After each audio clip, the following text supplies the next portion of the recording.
The poll question this week is brought to you by Wicked Good Cupcakes. Their new holiday flavors are available now. I love their chocolate gingerbread cupcakes. Go to wickedgoodcupcakes.com now. That's wickedgoodcupcakes.com. And if you want to send a cupcake, a Wicked Good cupcake to a serviceman or woman serving overseas, you can go to wickedgoodcupcakes.com and click on Taste of Home. And that special deal runs through the middle of December. You can also write a note online to any servicemen thanking them for their service. It's a good deal. wickedgoodcupcakes.com. Steve, what's the poll question? What are the results thus far? Should John Kerry run for governor of Massachusetts? Just for comic relief, yes, of course. Well, 88% say no, and they don't have Boston Herald columns to write. I mean, I know he's not going to run. Lovey, the returns are coming in. How am I doing in Gestalt? Has anyone ever gone from a cabinet member position, like a Secretary of State, to run for governor? Seems like a step down for him. What about John Quincy Adams? He was the president, and then he came back to Massachusetts and served in the U.S. House of Representatives. Okay, like in the 20th century or the 21st century. I feel like things have changed a little bit since Quincy Adams. What about William Howard Taft? He was the president, and didn't he get appointed to the Supreme Court? I mean, that's kind of a step down, isn't it? I believe it is. The president is the highest level there is.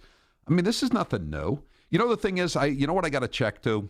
I just was talking to somebody about it. John Kerry was the first assistant district attorney of Middlesex County, which is now to increase someone's pension. It's too complicated and long a story to get into. Is now listed as a police officer, like a Group 4 pension. So he could probably collect the state pension in addition to his federal pension now. I'm not kidding. I think it's right. Anyway, Harry Fleischer, remember him? He was the press secretary for George W. Bush for a while, and he found he was going through his transition files from 2001, I guess, and the appointments timing. It's just a piece of paper here. Based on history, he says, don't expect news yet about most major appointments. I just found this from my transition files.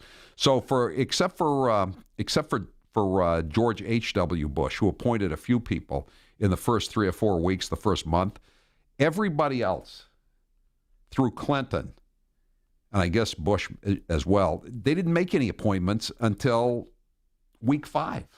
Week 5. We have just begun week 2 here, but the New York Times and NBC are having a meltdown over this. This is the New York Times. Firings and discord put Trump transition team in a state of disarray. President-elect Donald J. Trump's transition was in disarray on Tuesday, marked by firings, infightings, and revelation that American allies are blindly dialing in. How do we know they're blindly dialing into Trump Tower to try to reach the soon-to-be leader of the free world?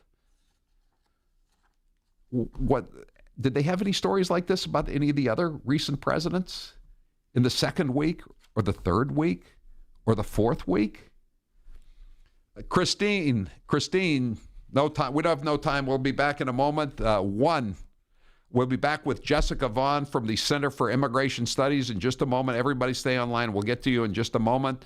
1-844-500-4242. I'm Howie Carr.